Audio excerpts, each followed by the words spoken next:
Assalamualaikum warahmatullahi wabarakatuh. Sampurasun dulur-dulur sadayana. Mugia urang sadaya aya dina kaayaan sehat walafiat. Dina kasempatan ieu sim kuring bade jagakeun hiji biantara anu judulna gurangan sampah plastik.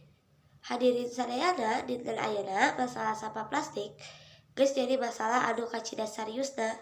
Hampir unggal dinten urang ngagunakeun sampah plastik. Sapertos kantong plastik, botol minuman, bungkus jajan, jeung sajabana. Padahal sampah plastik teh hese pisan diuraykeun ku alam, tiasa nepi ka ratusan tahun. Sampah plastik anu ngumpul tiasa nyebabkeun banjir, kotoran walungan, laut, jeung ngabahayakeun kahirupan sato. Sapertos lauk, sareng makhluk laut anu tiasa maot lantaran ngadahar plastik. Tapi sanes ukur lingkungan, tapi oge bahaya pikeun kasehatan manusia.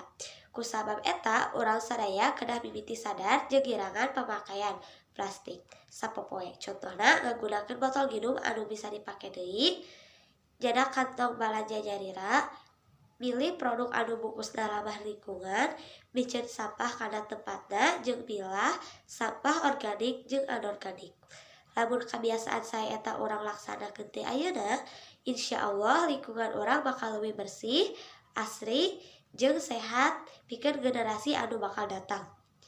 Hadirin anu kusip kuring dipika hormat, sakitu wae biantara anu tiasa sim kuring sampaikeun. Hapunten bilih aya kalepatan. Wassalamualaikum warahmatullahi wabarakatuh.